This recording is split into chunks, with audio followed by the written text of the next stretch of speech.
J'ai besoin de 2800 $. C'est urgent. Le texto de Henri brillait sur l'écran de mon téléphone pendant que je me tenais dans la réserve de l'hôpital, entouré de boîtes de gaz et de l'odeur d'antiseptique. 3 jours plus tôt, il m'avait dit que le voyage en famille au lac était annulé parce que le budget était trop serré. 3 jours plus tôt, je l'avais cru et j'avais pris des gardes supplémentaires pour le week-end. Mais il y a 2 heures, j'avais vu la publication Instagram de sa sœur Mélissa, eux tous au lac, levant leur verre autour d'un festin. Mon mari souriant dans un coin de l'image. Maintenant, il voulait son paiement mensuel pour l'hypothèque de sa mère. Mes pouces ont bougé sur le clavier. Demande à ta famille. Le téléphone a sonné immédiatement. Je l'ai laissé vrombir contre ma paume 3 fois avant de refuser l'appel. Une autre infirmière avait besoin de la réserve, alors j'ai attrapé la boîte de 4 tubes que j'étais censé être venu chercher et je suis retourné dans le chaos fluorescent de l'unité de soins intensifs. Il me restait encore 4 heures de service, mais mon mariage venait de se terminer en 5 mots. Tout n'avait pas toujours tourné autour de l'argent. Il y a 7 ans, Henri et moi nous étions tenus dans un palais de justice, portant nos plus beaux vêtements, son costume emprunté, la robe de ma mère reprise à la taille, nous promettant de tout partager. Nous avions ri de notre budget de mariage de 300 $, plaisantant sur le fait que l'amour était gratuit et que c'était tout ce dont nous avions besoin. À l'époque, sa famille m'avait semblé charmante. Nancy apportait des gratins faits maison à notre studio. Son père, Robert, nous avait aidés à déménager nos meubles de seconde main. Mélissa m'appelait, ma sœur, et le pensait, ou du moins c'est ce que j'avais cru. Avant d'aller plus loin, si vous croyez que la confiance et l'honnêteté sont les fondements de tout mariage, veuillez envisager de vous abonner. C'est gratuit et cela nous aide à atteindre d'autres personnes confrontées à des trahisons similaires. L'hémorragie financière a commencé lentement, si lentement que je n'avais pas remarqué les premières coupures. Cela a commencé avec Nancy mentionnant nonchalamment que les impôts fonciers sur la maison du lac avaient augmenté. Ces vieilles maisons de famille, avait-elle soupiré devant un café dans ma cuisine, en regardant la tache d'eau sur notre plafond. Parfois, je me demande si on ne devrait pas simplement la vendre. Mais tous ces souvenirs de Henri grandissant là-bas. J'avais regardé le visage de Henri, l'avais vu s'effondrer à l'idée de perdre ses étés d'enfance, et je m'étais entendu offrir d'aider, juste un peu, juste temporairement. Peut-être qu'on pourrait couvrir les impôts cette année, avais-je dit. Jusqu'à ce que les choses s'améliorent. Nancy m'avait alors serré dans ses bras, les larmes aux yeux, m'appelant la fille qu'elle n'avait jamais eue. Le chèque a commencé à 500 $, puis est passé à 1000 $, puis est devenu d'une manière ou d'une autre 2800 $ chaque mois sans aucune discussion. Henri gérait tout, m'assurant que ses parents se remettaient sur pied et nous rembourseraient un jour. Il y a 3 semaines, Nancy s'était présentée à notre appartement avec sa fameuse tarte aux pommes, celle avec la croûte en treillis qui prenait des heures à faire. Elle ne faisait cette tarte que lorsqu'elle voulait quelque chose d'important. Je l'avais servie dans nos assiettes dépareillées pendant qu'elle parlait du kéki avait besoin de réparation, de sa gratitude pour notre aide, de la façon dont elle se vantait auprès de ses amis de l'église de sa généreuse belle-fille. Peu de filles de ton âge comprennent la loyauté familiale, avait-elle dit, en me tapotant la main de ses doigts manucurés. Sa bague de mariage, améliorée l'année dernière pour un diamant de 2 carats pour leur 30e anniversaire, captait la lumière. Je portais le même éclat d'un quart de carat avec lequel Henri m'avait fait sa demande, me disant que la taille n'avait pas d'importance.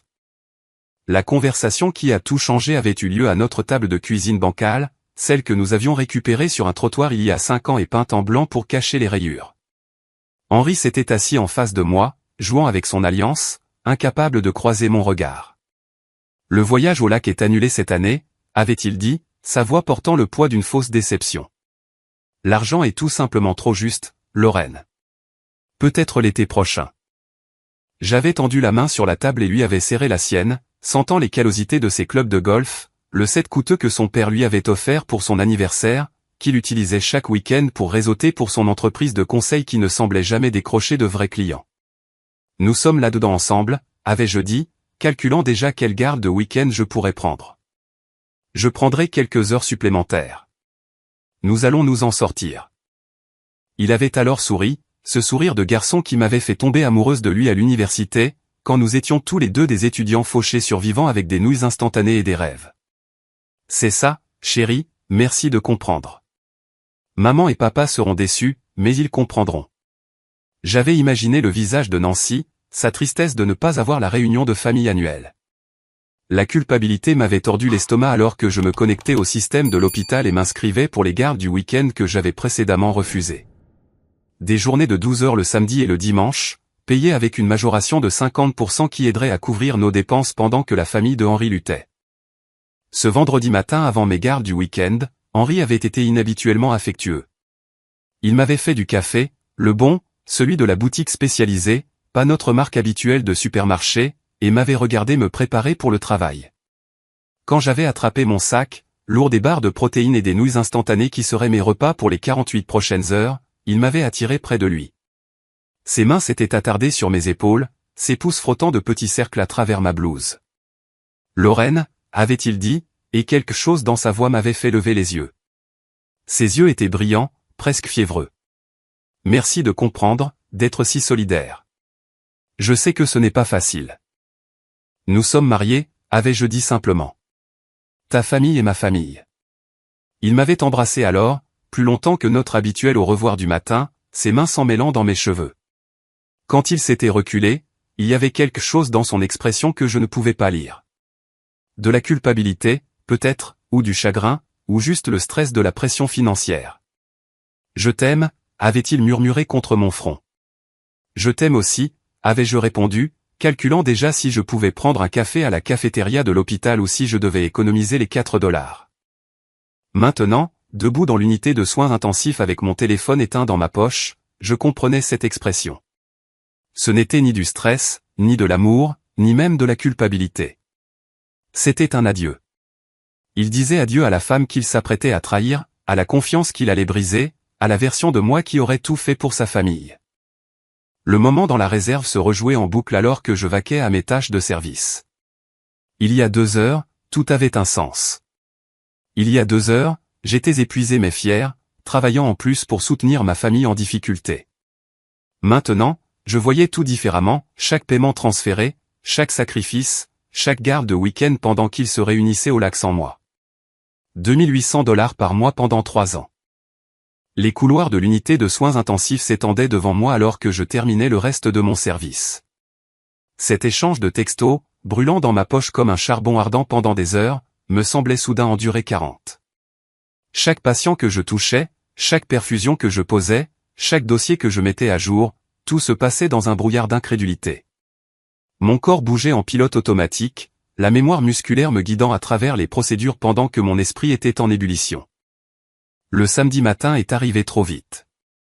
5 heures de sommeil agité sur notre matelas bosselé, seul dans notre lit, avant que mon réveil ne me ramène à la conscience. Henri n'était pas rentré à la maison. Ou peut-être n'était-il pas reparti. Son oreiller était resté intact, portant encore l'empreinte de jeudi soir. J'ai enfilé une blouse propre, attrapé mon sac de travail et suis retourné à Sainte-Marie pour mes gardes du week-end. La salle de traumatologie a explosé 20 minutes après le début du service du samedi. Les radios des ambulances crépitaient de rapports entrants, collision de plusieurs véhicules sur l'Interstate 75. Au moins 6 voitures impliquées. Plusieurs cas critiques en approche. Nous avions 3 minutes pour nous préparer avant que le chaos n'arrive. Le premier brancard a fait irruption par les portes automatiques. Un adolescent, peut-être 16 ans, inconscient et saignant d'une blessure à la tête. J'ai attrapé la barre latérale du chariot, aidant à le pousser dans la salle de traumatologie 3, pendant que le secouriste débitait les signes vitaux. Derrière nous, d'autres sirènes hurlaient leur approche. « Lorraine, j'ai besoin de toi ici », a crié le docteur Martinez, déjà en blouse et prêt. Ses mains se déplaçaient avec une précision exercée alors que nous travaillions à stabiliser le garçon. Le sang a traversé mes gants en quelques minutes, tachant le latex bleu d'un rouge sombre. Les cris de la mère résonnaient depuis le couloir. Quelqu'un lui avait dit dans quelle salle se trouvait son fils, mais le protocole la maintenait à l'extérieur pendant que nous travaillions. Pendant les 6 heures suivantes, je n'ai pas pensé une seule fois à Henri. La crise a une façon de réduire votre concentration au présent immédiat, insérez ceci. Vérifiez ses signes vitaux. Réconfortez ce membre de la famille. Passez au patient suivant. L'adolescent a survécu, de justesse. Sa mère s'est effondrée contre moi quand nous l'avons finalement laissé entrer, ses larmes imprégnant ma blouse alors qu'elle me remerciait encore et encore. Je l'ai tenu fermement, murmurant que son fils était fort, qu'il s'en sortirait, tandis que mon propre monde s'effondrait tranquillement dans ma poitrine. Quand j'ai enfin eu une pause, il était plus de 19 heures. La cafétéria avait déjà fermé, me laissant avec les options du distributeur automatique. J'ai acheté un sandwich rassis et un café faible, emportant les deux dans la salle de repos du personnel. Mes pieds me lançaient à l'intérieur de mes chaussettes de compression. 12 heures de fête, 12 autres à venir demain. J'ai sorti mon téléphone pour vérifier les messages.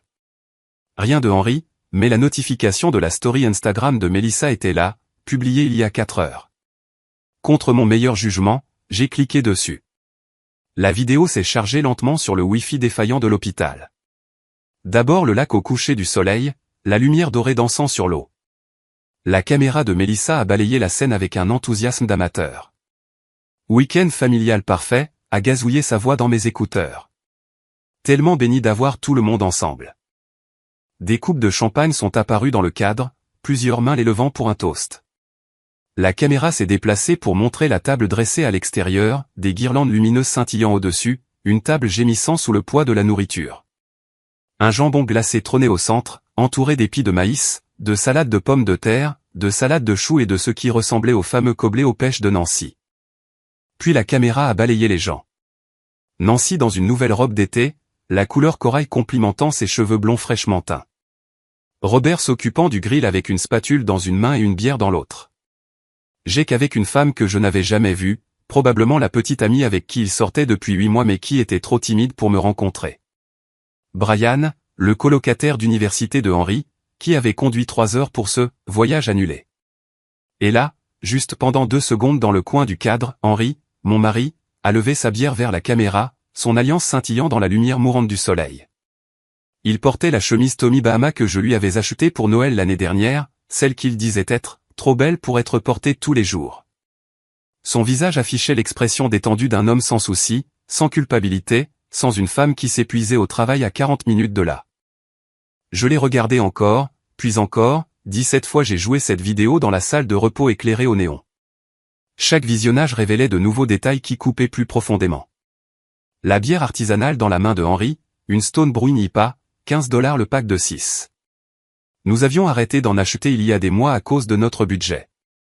La robe d'été de Nancy avait encore l'étiquette de Nordstrom rentrée dans le dos, visible quand elle s'est retournée pour embrasser quelqu'un. Les couverts de table étaient la bonne porcelaine, celle qu'elle prétendait être, trop délicate pour être utilisée régulièrement. La petite amie de Jake portait un bracelet de tennis qui captait la lumière. Brian avait apporté ce qui ressemblait à une bouteille de vin cher. Même les épis de maïs avaient ces supports fantaisistes en forme de mini-épis que Nancy avait acheté l'été dernier chez Williams-Sonoma. Mon café est devenu froid pendant que j'étudiais chaque image. Ce n'était pas une réunion décontractée de dernière minute. C'était planifié, coordonné. Le jambon seul aurait pris des heures à préparer. Le rendez-vous chez le coiffeur de Nancy devait être prévu des semaines à l'avance. Les guirlandes lumineuses étaient neuves, de qualité professionnelle, pas les bons marchés de Target. Ils avaient tous su. Chaque personne dans cette vidéo avait su qu'il venait à ce voyage annulé, pendant que je m'inscrivais pour des heures supplémentaires. Mes mains tremblaient alors que je fermais Instagram et ouvrais notre application bancaire à la place. Je devais le revoir pour comprendre toute l'étendue. Ils étaient là, 36 mois de transfert. $2800 le premier de chaque mois. Certains intitulés « Soutien familial », d'autres « Aide impôt foncier », quelques-uns marqués « Fonds d'urgence ». 108 cents au total. J'ai fait le calcul différemment cette fois. Cet argent aurait pu rembourser mes prêts étudiants. Aurait pu nous acheter une voiture fiable. Aurait pu financer nos propres vacances, des vraies où les 2 conjoints étaient invités. Aurait pu remplacer notre linoléum qui s'écaillait. Réparer notre table bancale. Acheter des meubles qui ne provenaient pas des trottoirs et des ventes de garage.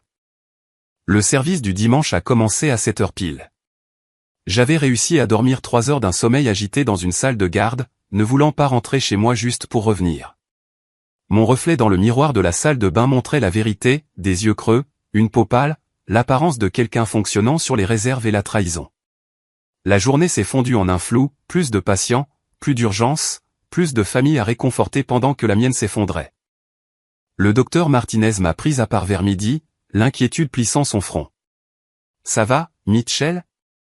Tu sembles ailleurs aujourd'hui. » Juste fatigué, ai-je réussi à dire, utilisant mon nom de jeune fille par habitude.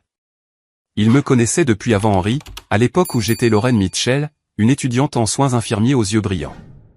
Les gardes du week-end me rattrapent. Il m'a étudié un instant de plus, puis a hoché la tête. Prends une vraie pause. Ordre du docteur. Au moins 30 minutes. Pas de téléphone, pas de dossier. Repose-toi juste. Je me suis retrouvé de nouveau dans la salle de repos à 18h ce soir-là. La même chaise, la même vue sur le parking. Cette fois, quand j'ai ouvert Instagram, il y avait de nouvelles publications.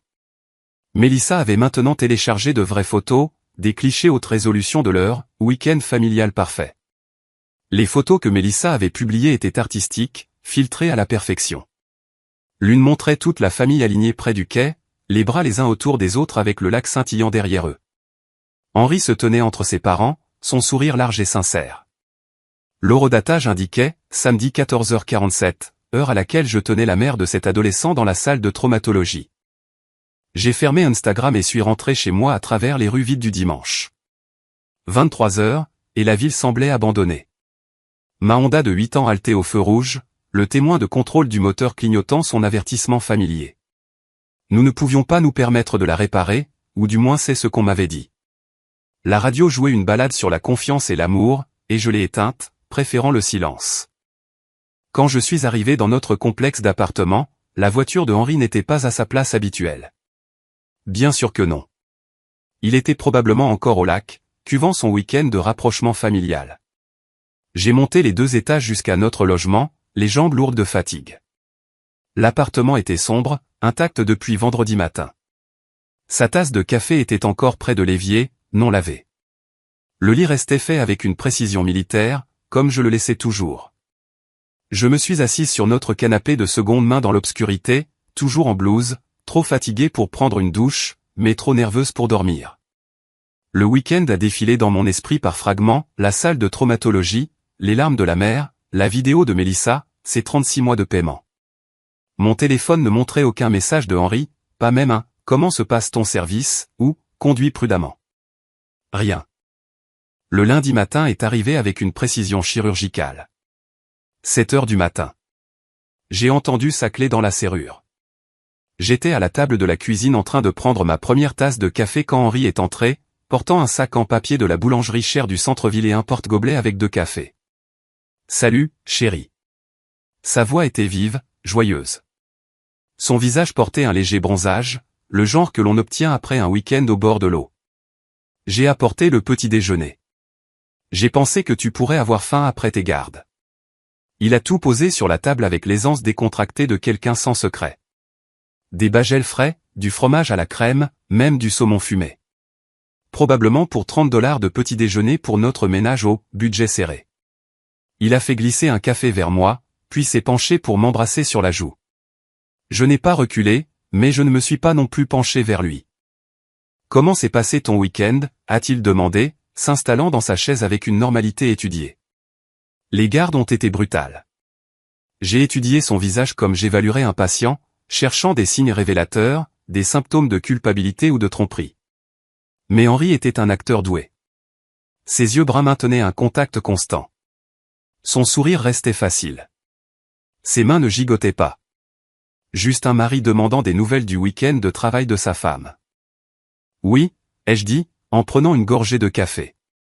Il était parfait. Lait d'avoine, dose supplémentaire. Exactement comme je l'aime. Week-end difficile. Je suis désolé que tu aies dû travailler, a-t-il dit en étalant du fromage à la crème sur son bagel. J'ai surtout rattrapé mon retard sur les rapports. J'ai un peu travaillé sur le balcon. J'ai même pris un peu de soleil, en fait, a-t-il ajouté en désignant son visage d'un rire autodérisoire. J'ai oublié la crème solaire comme un idiot. Le balcon. Notre minuscule balcon qui contenait à peine une chaise où le soleil de l'après-midi frappait pendant peut-être 1 heure si on avait de la chance. J'ai hoché la tête, le regardant mordre dans son bagel. Des graines de sésame s'éparpillant sur la table. Ta mère a envoyé un texto, ai-je menti doucement. Elle a dit qu'elle avait besoin du paiement aujourd'hui. Henri n'a pas sourcillé. Oh, c'est vrai. Oui, déjà le premier. Le temps passe vite. Je m'occuperai du virement après ma douche. Il s'est levé en s'étirant comme un chat au soleil. Mon Dieu, j'ai mal partout. J'ai du mal dormir. Où passer le week-end à faire du ski nautique, ai-je pensé, mais je n'ai rien dit. Il s'est dirigé vers la salle de bain, enlevant déjà sa chemise. Je l'ai entendu ouvrir l'eau. Puis son chant faux a commencé, une chanson pop de la radio. Il ne chantait sous la douche que lorsqu'il était complètement détendu, quand la vie était belle, quand il n'avait aucun souci qui le pesait. J'ai ouvert notre ordinateur portable et me suis connecté à notre compte bancaire joint. L'historique s'est chargé lentement, 3 ans de transactions apparaissant ligne par ligne. J'avais déjà vérifié, mais jamais avec ce niveau d'attention. Jamais avec la connaissance que chaque paiement avait été un mensonge. De janvier à décembre, pendant 3 ans. 2800 $ le premier de chaque mois. Certains mois intitulés « Hypothèque de maman », d'autres « Aide impôt foncier », quelques-uns « Dépenses médicales » et plusieurs simplement « Soutien familial ». J'ai fait des captures d'écran de tout, documentant méthodiquement chaque virement. Mon téléphone est devenu un dossier de preuves, organisé par date et montant. La douche s'est arrêtée. Henri sortirait dans 5 minutes. Il était d'une prévisibilité sans faille. J'ai ouvert une nouvelle fenêtre de navigateur et créé un compte de stockage en nuage séparé sous mon nom de jeune fille, téléchargeant tout. Le dossier était simplement intitulé « Vérité ». Au moment où Henri est sorti, les cheveux humides et sentant son shampoing cher, j'étais de retour à siroter mon café et à faire défiler mon téléphone comme si de rien n'était. « Je vais au bureau », a-t-il annoncé, attrapant son sac en bandoulière. Réunion client à 9 h. Quel client ?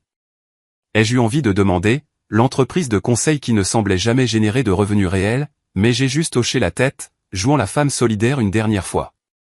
Le mardi s'est passé dans une étrange normalité. Le mercredi, Henri a agi comme si de rien n'était, et j'ai égalé sa performance. Nous avons dîné ensemble, regardé la télévision, discuté de choses banales comme les listes de courses et la question de renouveler notre abonnement Netflix.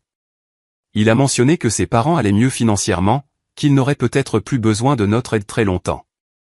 J'ai fait des bruits de soutien appropriés tout en calculant combien de ma vie j'avais gaspillé à croire ces mensonges. Le jeudi a tout changé. J'étais en train de déjeuner à la cafétéria de l'hôpital, picorant une triste salade parce que la bonne nourriture était trop chère pour quelqu'un qui finançait le style de vie de ses beaux-parents. Mon téléphone a vibré avec un texto de Henri. Chérie, j'ai besoin de 2800 $ aujourd'hui. L'hypothèque de maman est due. Urgent. Peux-tu faire le virement ? J'ai fixé ce message pendant qu'autour de moi l'hôpital bourdonnait de son chaos contrôlé habituel. Au loin, une alarme bipait. La perfusion de quelqu'un était terminée. Un médecin était appelé au haut-parleur. Des urgences normales, des vraies, pas les crises financières fabriquées de la famille Hartley. Mes pouces se sont déplacés sur le clavier avec la même précision que j'utilisais pour noter les médicaments. 5 mots, demande à ta famille. Le téléphone a sonné en quelques secondes. Le nom de Henri a clignoté sur l'écran, et je pouvais presque sentir sa panique à travers la connexion numérique. Je me suis levé, laissant ma salade à moitié mangée, et me suis dirigé rapidement vers la réserve au bout du couloir. C'était le seul espace privé que je pouvais trouver à la dernière minute. Qu'est-ce que ça veut dire ? Sa voix avait perdu toute sa confiance décontractée, plus aiguë avec le stress. J'ai fermé la porte derrière moi, entouré de boîtes de gaz et de l'odeur âcre d'antiseptique. Ça veut dire que j'ai vu la vidéo de Mélissa de votre voyage familial annulé. Celui au lac. Celui où tout le monde a pu venir cette année. Le silence qui a suivi était complet, comme la pause entre les battements de cœur sur un moniteur. Ce moment où vous n'êtes pas sûr que le prochain battement viendra. Lorraine, tu ne comprends pas, la voix de Henri crépitait au téléphone, la panique montant à chaque mot. Je comprends parfaitement, ai-je dit, le coupant. J'ai financé ta famille pendant 3 ans tout en étant exclu. Je comprends que je suis assez bonne pour payer l'hypothèque de ta mère, mais pas assez bonne pour dîner avec vous tous au lac. Ce n'était pas comme ça. Alors c'était comment, Henri ? Explique-moi comment ce n'était pas exactement ce que ça semble être. Sa respiration était saccadée au téléphone. Autour de moi, la réserve semblait plus petite, les murs de boîte se refermant. Une infirmière a frappé à la porte. Elle avait besoin de fournitures. Je devais mettre fin à ça. Lorraine, S'il te plaît, laisse-moi juste t'expliquer quand tu rentreras à la maison. S'il te plaît. Je dois y aller, ai-je dit. J'ai de vraies urgences à gérer, pas du genre fabriqué. J'ai raccroché et j'ai donné à l'infirmière la gaz dont elle avait besoin. Puis je suis retourné à mon service avec mon téléphone en mode silencieux. Encore 6 heures. 6 heures de plus de vrais problèmes, de vraies douleurs, de vraies guérisons, pas la performance théâtrale qui m'attendait à la maison. Quand j'ai franchi la porte de notre appartement à 20 heures ce soir-là, j'ai cru que je m'étais trompé d'unité. Des bougies couvraient toutes les surfaces, la table basse, la bibliothèque, même les rebords de fenêtres. Les lumières du plafond étaient éteintes, baignant tout dans une lueur dorée et vacillante. La table à manger sur laquelle nous mangions habituellement à emporter était dressée avec notre porcelaine de mariage, celle que nous avions reçue de la tante de Henri et qui vivait dans une boîte au-dessus du réfrigérateur. L'odeur m'a frappé ensuite, ail, basilic, quelque chose de riche et de tomates. Henri est sorti de la cuisine portant la chemise bordeaux que je lui avais achetée à Noël dernier, celle qu'il disait être trop belle pour être portée tous les jours. Dans ses mains, une bouteille de vin. Pas le genre à 8 $ du supermarché, le genre à 30 $ pour les anniversaires. Lorraine, a-t-il dit, la voix douce, prudente. J'ai fait le dîner. Ton plat préféré, fait maison. Pasta arrabbiata. Il l'avait fait exactement 3 fois en 7 ans de vie commune, une fois quand il m'a demandé en mariage, une fois après une grosse dispute à propos du premier prêt de sa mère, et maintenant. La manipulation était si transparente que j'ai failli rire. Assieds-toi, a-t-il dit en tirant ma chaise. S'il te plaît, laisse-moi t'expliquer. Je me suis assise, non pas parce que je voulais entendre son explication, mais parce que mes pieds me faisaient mal et que j'étais curieuse de voir jusqu'où il pousserait cette performance. Il a versé le vin avec des mains tremblantes, puis a servi les pâtes avec la concentration d'un chef dans une émission de cuisine. Tout le monde se sent terriblement mal, a-t-il dit en s'asseyant en face de moi. La lueur des bougies faisait danser des ombres sur son visage. Maman a pleuré toute la journée. Elle n'a jamais voulu te faire de mal. J'ai poussé un penne dans mon assiette. La sauce était parfaite. Juste la bonne quantité d'épices. Quel gaspillage d'efforts. Ta mère a pleuré, ai-je répété lentement. La femme qui vient d'encaisser mon paiement mensuel de 2800 $ est en train de pleurer? Elle ne savait pas. Je ne t'avais pas parlé du voyage. Elle a supposé. Elle a supposé quoi? Que je travaillais parce que c'est ce que je fais toujours? Travailler pendant que vous vous amusez tous? Henri a tendu la main sur la table pour prendre la mienne. Je l'ai retirée, la posant sur mes genoux. Nous pensions que ce serait plus facile, a-t-il dit. Tu détestes les grands rassemblements. Tu dis toujours à quel point ils sont épuisants après tes gardes. Je dis que beaucoup de choses sont épuisantes, Henri. Ça ne veut pas dire que je veux en être exclu tout en continuant à les payer. Il ne s'agissait pas de l'argent. Il s'agit toujours de l'argent. J'ai pris une gorgée de vin. Du bon vin. Probablement débité sur la carte de crédit que je devrais payer. Ta famille m'a pris 100 000 $, à nous. Pendant que je portais des blouses trouées et que je conduisais une voiture qui démarre à peine. C'est une exagération. J'ai les relevés bancaires. Chaque virement. 3 ans. Tu veux les voir? Son visage a changé alors. Le masque du mari attentionné glissant juste assez pour montrer autre chose en dessous. De la peur, peut-être, ou du calcul. Ce sont mes parents, Lorraine. La famille est de la famille. Apparemment, je ne suis pas de la famille. Le silence s'est étiré entre nous, rompu seulement par le sifflement d'une flamme de bougie touchant la cire fondue. La mâchoire de Henri travaillait comme s'il mâchait des mots, essayant de trouver les bons. Maman veut te parler, a-t-il dit finalement. Pour expliquer. Elle se sent horriblement mal à propos du malentendu. Le malentendu? Comme si c'était une simple erreur de communication sur des plans de dîner plutôt qu'une exploitation financière systématique et une exclusion émotionnelle. Elle peut m'appeler elle-même, ai-je dit en me levant. Mais j'ai fini d'envoyer de l'argent, et j'ai fini avec cette conversation. Je l'ai laissé assis là avec ses bougies, ses pâtes et ses remords calculés. Le vendredi matin, l'appel de Nancy est arrivé pendant que je m'habillais pour mon service. Son nom sur l'écran de mon téléphone m'a retourné l'estomac, mais j'ai répondu quand même, la mettant sur haut-parleur pendant que j'enfilais ma blouse. Lorraine, ma chérie. Sa voix dégoulinait de cette douceur du sud qu'elle pouvait activer comme un robinet. Tout ça est devenu complètement hors de contrôle. Vraiment? J'ai gardé ma voix neutre, clinique. Nous pensions que tu travaillais, ma chère. Henri a dit que tu avais pris des gardes supplémentaires. Nous ne voulions pas que tu te sentes mal de manquer le temps en famille. J'ai lacé mes chaussures lentement, laissant ces mots flotter dans l'air. Donc, au lieu de m'inviter et de me laisser décider, vous m'avez menti. C'était l'option la plus gentille. Nous n'avons pas menti. Henri m'a dit que le voyage était annulé. Était-ce vrai, Nancy? Silence. Un silence magnifique.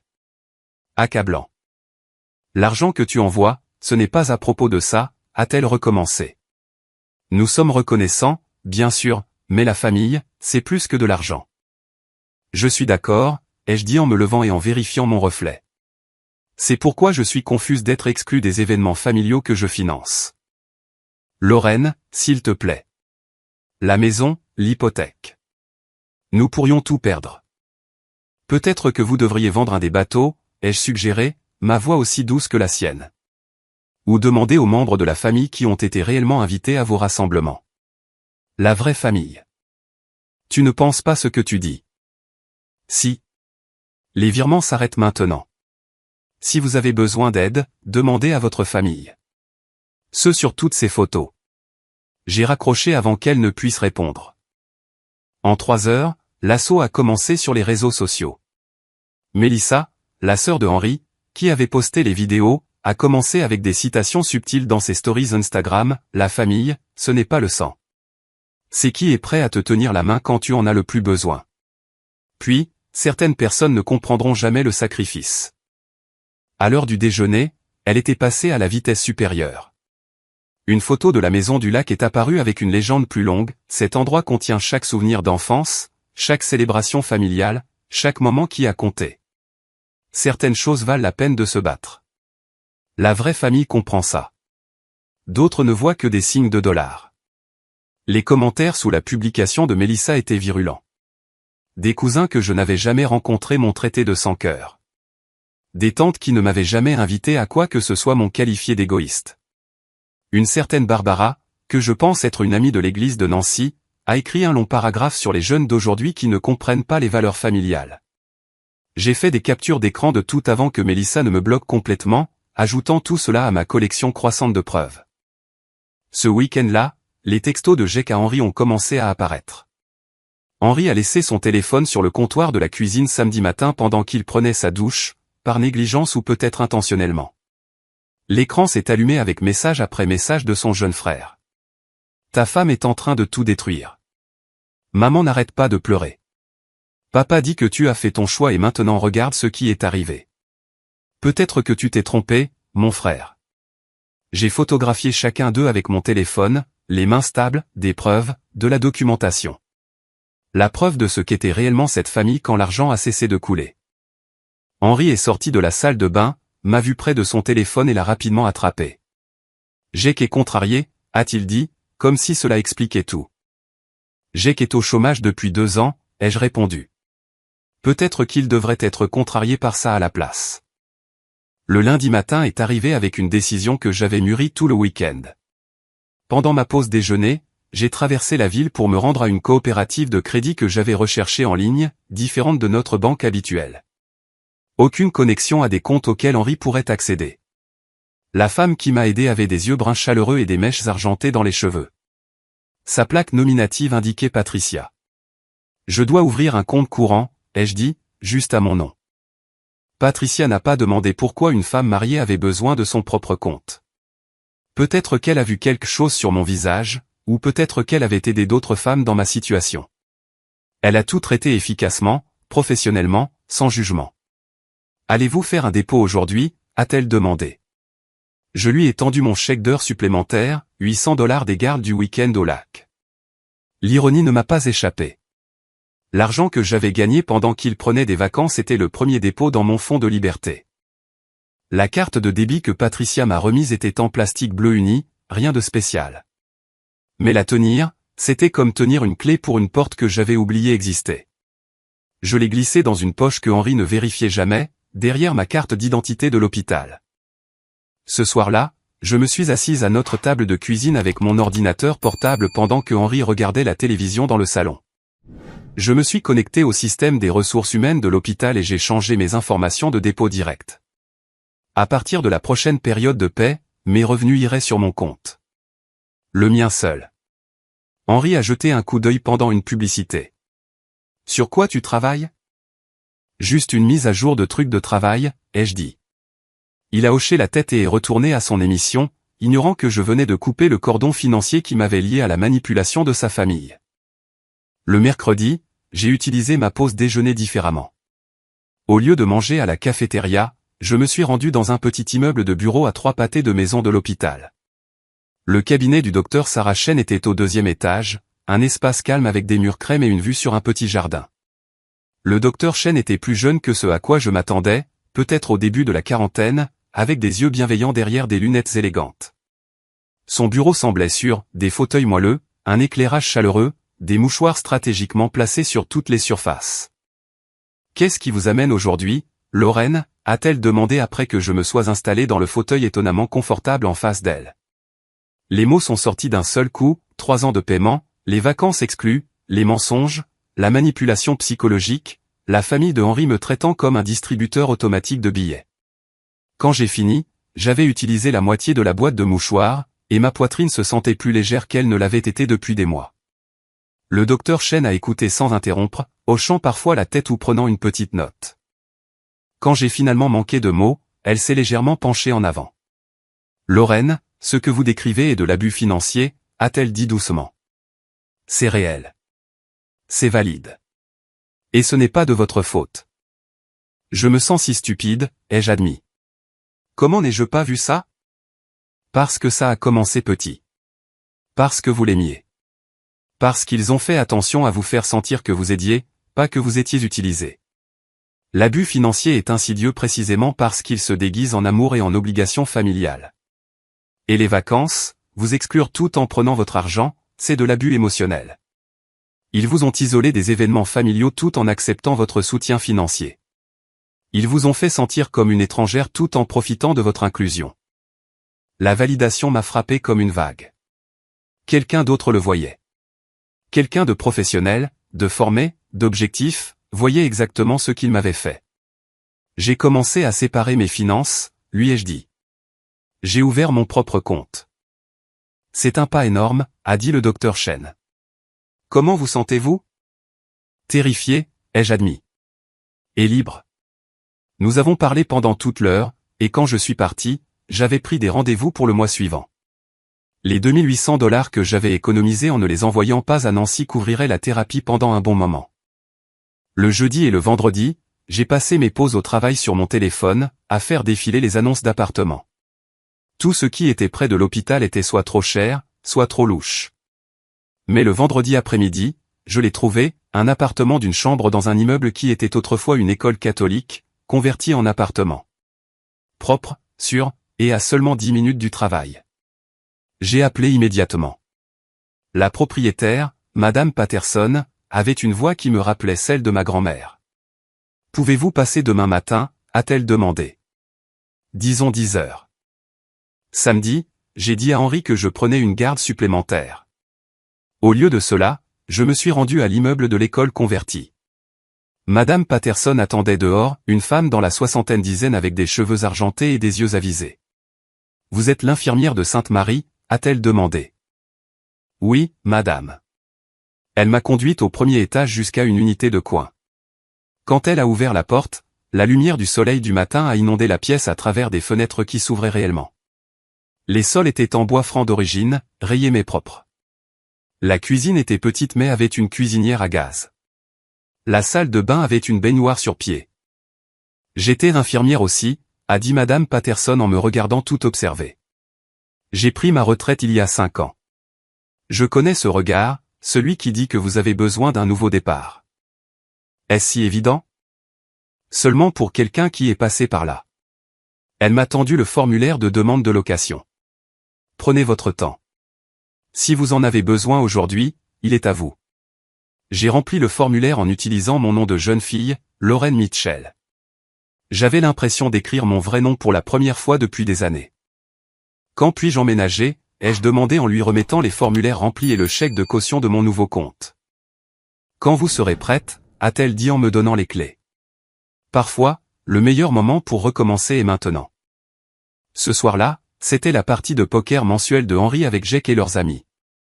Il est parti à 19h, m'embrassant distraitement sur la joue, déjà en train d'envoyer des textos au groupe sur les préférences de bière. Au moment où sa voiture s'est éloignée, j'ai commencé. J'ai parcouru l'appartement méthodiquement, ne prenant que ce qui était à moi avant le mariage, ce qui était absolument essentiel. Mes manuels d'infirmière, la cafetière que je m'étais achetée, des vêtements qui m'allaient encore, la boîte à bijoux de ma grand-mère. Chaque article est allé dans des boîtes que j'avais récupérées au quai de chargement de l'hôpital. La porcelaine de mariage est restée. Les photos sont restées. Ces tant de choses de couple accumulées sont restées. Sur la table de la cuisine, j'ai disposé les relevés bancaires imprimés par ordre chronologique, 36 mois de preuve. À côté d'eux, j'ai placé mon alliance, le minuscule diamant captant la lumière du plafond une dernière fois. Puis, la note écrite de ma main la plus ferme, j'ai retiré mon financement et moi-même de cet arrangement. Votre famille peut vous soutenir maintenant. Au moment où la voiture de Henry est arrivée sur le parking à minuit, j'étais dans mon nouvel appartement, assise par terre avec juste un sac de couchage et la satisfaction de l'évasion. Le premier message vocal est arrivé le mardi matin alors que je vérifiais un patient. Le numéro de Nancy sur mes appels manqués. Je l'ai écouté pendant ma pause. Lauren, ma chérie, c'est maman. La présomption qu'elle se nomme ainsi m'a donné la chair de poule. Il doit y avoir une confusion à la banque. Le virement n'est pas passé. Pourrais-tu vérifier ça? Rappelle-moi. Le mercredi en a apporté un autre. Lauren, la société de crédit immobilier a appelé. C'est sérieux. Nous avons besoin de ce paiement aujourd'hui. S'il te plaît, rappelle. Le jeudi, son ton avait changé. Comment as-tu pu faire ça à la famille? Après tout ce que nous avons fait pour toi, nous pourrions perdre la maison. J'ai supprimé chaque message après l'avoir écouté une fois. Pas de culpabilité, pas de remise en question, juste une légère satisfaction, comme regarder quelqu'un qui vous a coupé la route se faire arrêter par la police. Tu as l'air différente, a mentionné Beth pendant le changement de service le jeudi soir. Mieux, plus reposée, ou quelque chose comme ça. Je dors enfin assez, ai-je dit, ce qui était vrai. Dans mon nouvel appartement, je dormais sans les ronflements de Henry, sans l'anxiété des factures que je ne pouvais pas suivre, sans le poids de financer des gens qui me méprisaient. Le vendredi après-midi, Melissa a contre-attaqué via les réseaux sociaux. La photo est apparue sur Instagram pendant que je déjeunais à la cafétéria de l'hôpital, la Maison du Lac, magnifique sous la lumière de l'après-midi, avec un panneau, à vendre, rouge et blanc planté dans la pelouse avant. Sa légende était de la pure manipulation, grâce à l'égoïsme de certaines personnes, les souvenirs d'enfance sont vendus. 30 ans de rassemblements familiaux disparus. Certaines personnes ne voient que des signes de dollars là où nous voyons un foyer. La section des commentaires est devenue un champ de bataille. Des parents que je n'avais jamais rencontrés m'ont traité de sans-cœur, d'égoïste, de chercheuse d'or, ce qui était hilarant étant donné que j'avais été celle qui donnait l'or, pas celle qui le cherchait. Une certaine tante Hélène a écrit un commentaire de la longueur d'un roman sur les jeunes épouses d'aujourd'hui qui ne comprennent pas le sacrifice. Mais ensuite, Suzanne de mon équipe de nuit a trouvé la publication. Douce Suzanne, qui m'avait couverte pendant mes pires jours, qui m'avait vu compter mes sous pour le déjeuner tout en envoyant des milliers à la famille de Henry. Son commentaire était bref mais dévastateur, peut-être que si vous la traitiez comme une famille au lieu d'un distributeur automatique de billets, elle continuerait à aider. Juste une pensée. Melissa l'a supprimé en quelques minutes, mais pas avant que Suzanne n'en fasse une capture d'écran. À la fin du service, la moitié du personnel infirmier avait vu l'échange. Elles m'avaient adopté comme leur cause. Ces femmes qui comprenaient l'épuisement, le sacrifice et le fait d'être sous-évaluées. Ça, a dit Beth en regardant la capture d'écran, poster ça après avoir pris ton argent pendant des années, l'audace.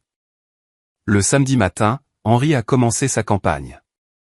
Le premier courriel est arrivé à 6 heures du matin, 3 pages, interlignes simples, détaillant toute notre histoire relationnelle et pourquoi je faisais une erreur. Je l'ai supprimé sans le lire après le premier paragraphe. Les fleurs sont arrivées ensuite, livrées à la réception de l'hôpital pendant mon service du samedi. Des roses, 2 douzaines, avec une carte qui disait « S'il te plaît, reviens à la maison. Nous pouvons arranger ça. » La réceptionniste, Maria, qui avait entendu toute l'histoire par les rumeurs de l'hôpital, m'a jeté un regard.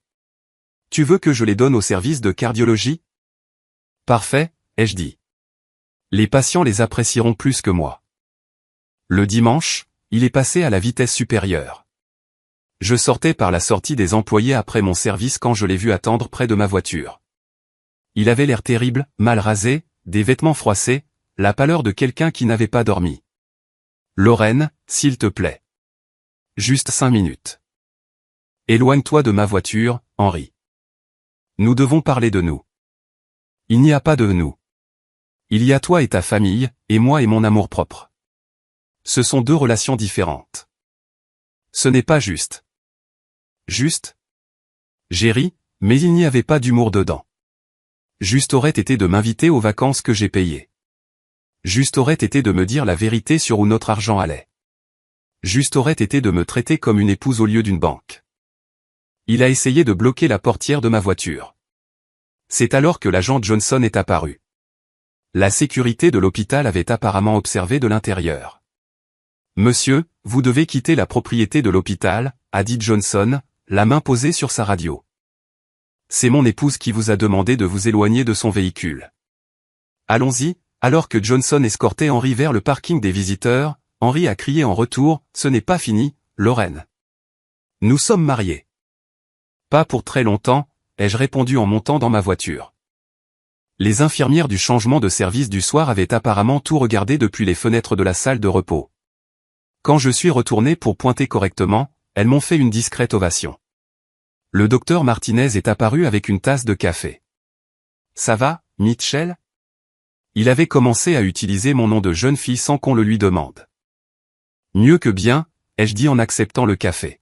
« Libre. » Le texto de Henri du lundi a essayé un angle différent. Jake a perdu sa moto. Il a aussi dû vendre ses blousons. Il adorait ses blousons. J'espère que tu es heureuse.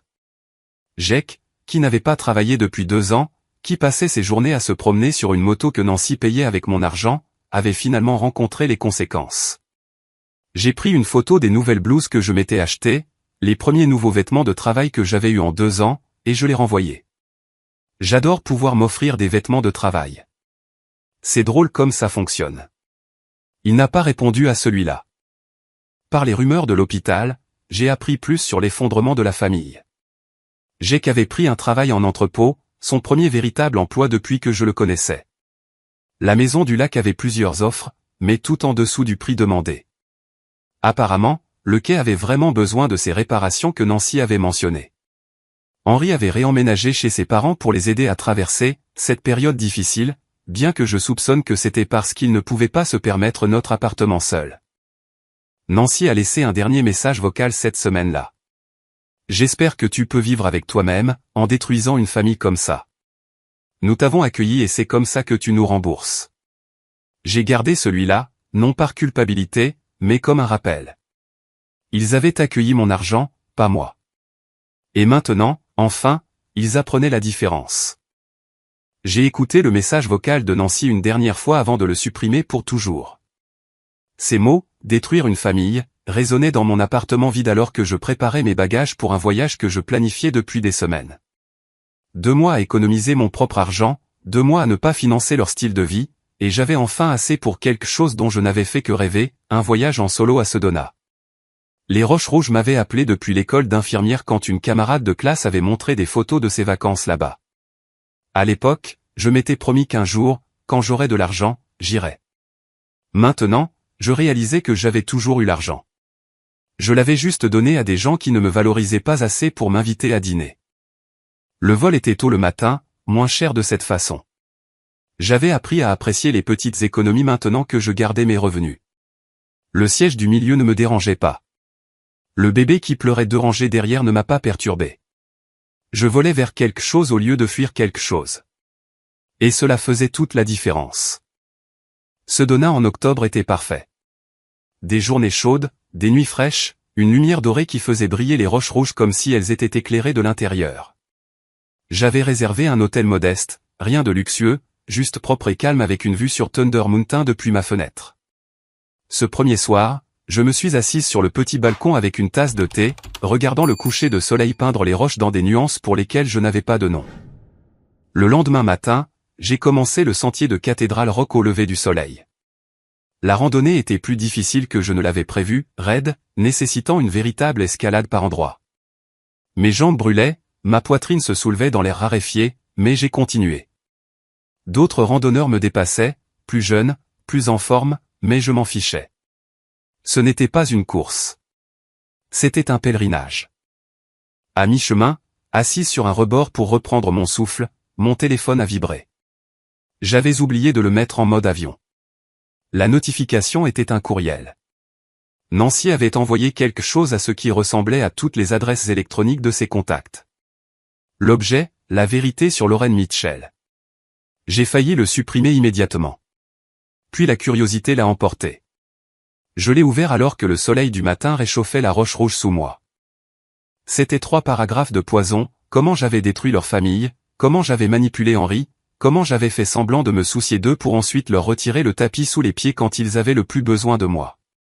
Elles détaillaient leurs difficultés financières, la maison du lac perdu, la moto de Jake saisie, leurs circonstances actuelles réduites, et rejetaient toute la faute sur mon retrait vindicatif de soutien.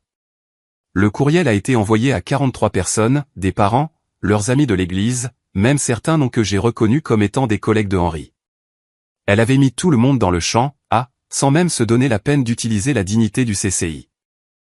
Je me suis assis sur cette roche rouge, regardant la vallée en contrebas, et je n'ai rien ressenti, ni colère, ni douleur, juste une étrange légèreté, comme regarder une tempête passer sans être mouillé. J'ai cliqué sur « Répondre à tous ». Ma réponse était simple, factuelle et dévastatrice, j'ai contribué $100 800 sur 3 ans tout en étant exclu des rassemblements familiaux. On m'a dit que le voyage annuel au lac était annulé en raison de contraintes budgétaires, puis j'ai vu des photos de tout le monde là-bas sauf moi. Vous n'êtes pas en difficulté parce que j'ai arrêté de donner. Vous êtes en difficulté parce que vous n'avez jamais appris à vivre selon vos moyens réels. Je vous souhaite le meilleur dans vos nouvelles circonstances. Veuillez me retirer des futures communications. J'ai appuyé sur envoyer, puis j'ai complètement éteint mon téléphone. Le reste de la randonnée était une pure méditation, juste moi, les roches et le vaste ciel de l'Arizona. Au sommet, assise avec d'autres randonneurs qui avaient fait l'ascension, je me suis senti plus en paix que je ne l'avais été depuis des années. Une femme de mon âge environ était assise à proximité, seule elle aussi, admirant la vue. Première fois, a-t-elle demandé. Oui. Et vous? Troisième. Je viens après chaque grand changement de vie, divorce, changement de carrière, et maintenant la retraite. Ces roches ont tout vu.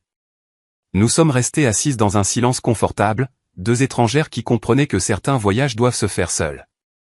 Quand je suis rentré 3 jours plus tard, la maison du lac avait été mise aux enchères. Mélissa, bien sûr, a tout documenté sur les réseaux sociaux, des photos du panneau, à vendre, des vidéos de personnes visitant la propriété. Une dernière photo d'elle debout près du quai avec la légende « Adieu aux souvenirs d'enfance ». Certaines personnes connaissent le prix de tout et la valeur de rien. J'étais au travail quand la vente aux enchères a eu lieu, mes mains stables alors que j'insérais une perfusion dans les veines fragiles d'un homme âgé. Sa fille se tenait à proximité, anxieuse, et j'ai reconnu quelque chose dans ses yeux. Elle avait suivi les publications de Mélissa. « Vous êtes l'infirmière » a-t-elle dit doucement. Des publications Instagram, celles qui... J'ai gardé ma concentration sur mon patient, professionnel, calme. La famille de mon ex-mari a fait la même chose, a-t-elle continué. Ils ont pris et pris, puis m'ont traité d'égoïste quand j'ai arrêté de donner. Vous êtes courageuse. Juste pratique, ai-je dit en fixant la perfusion. Votre père va s'en sortir. Ce médicament aidera à soulager la douleur. En tenant la main de son père pendant la procédure, j'ai réalisé quelque chose.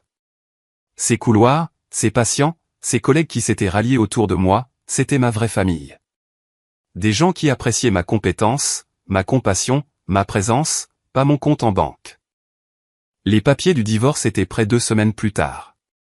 Mon avocat, payé avec mon propre argent, avait simplifié les choses, divorce sans faute, aucune pension alimentaire demandée de part et d'autre, juste une rupture nette. J'ai fait signifier les papiers à Henri dans l'appartement de location de ses parents. L'huissier m'a dit plus tard que Henri avait ouvert la porte avec l'air d'avoir vieilli de 5 ans en 5 mois. Chemise froissée, yeux creux, l'air d'un homme dont la vie confortable s'était effondrée. Il m'a appelé immédiatement après avoir reçu les papiers. « Lorraine, s'il te plaît, nous pouvons arranger ça. Viens à l'appartement. Parlons. Il n'y a rien à discuter. Signe les papiers. J'ai fait des erreurs. Tu as fait des choix. Moi aussi. Le mien a été d'arrêter de financer des gens qui m'excluaient. Signe les papiers, Henri. » Par la fenêtre, a dit l'huissier, Nancy avait observé, le visage pressé contre la vitre comme une enfant devant une confiserie qu'elle ne pouvait plus se permettre. 2 jours plus tard, les papiers signés sont arrivés au bureau de mon avocat.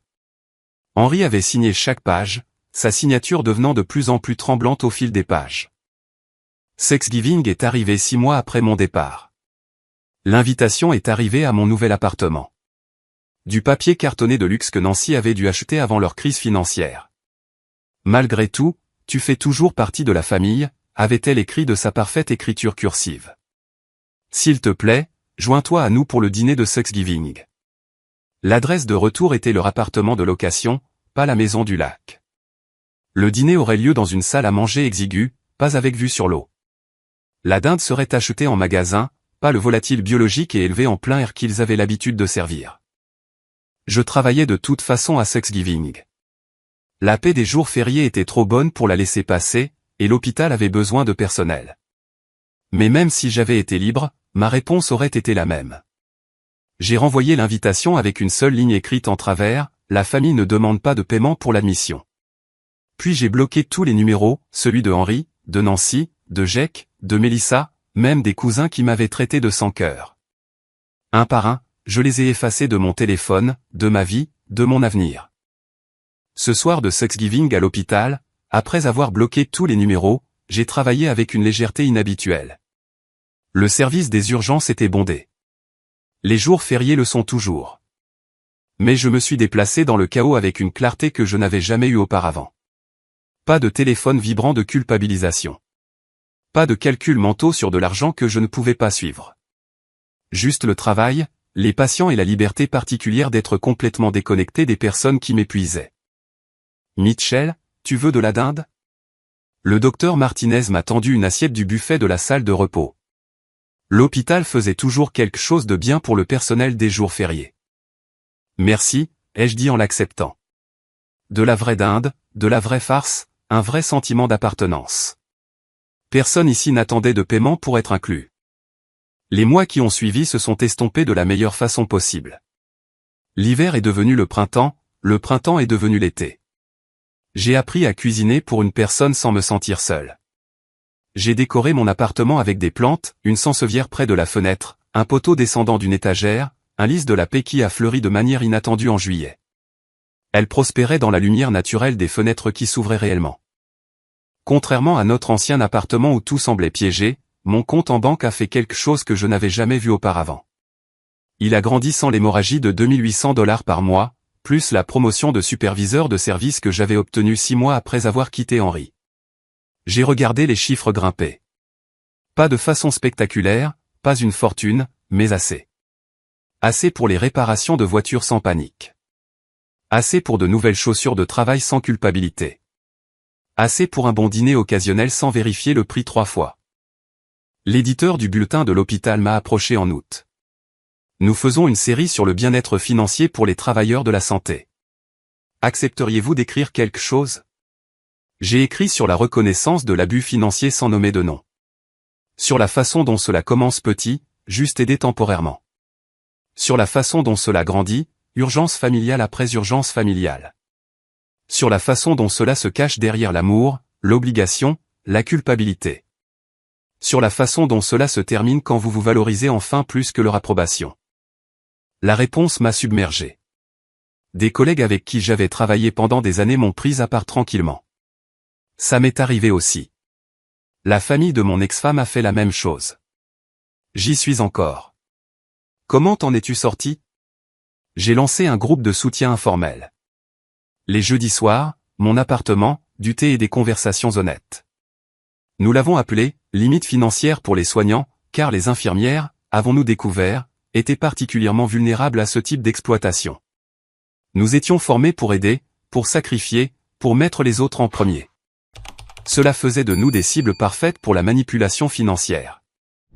Un jeudi de septembre, exactement un an après cet appel téléphonique dans la réserve, j'ai reçu une lettre, manuscrite, sans adresse de retour, mais j'ai reconnu l'écriture de Henri. J'ai failli la jeter sans l'ouvrir. Puis la curiosité l'a emporté.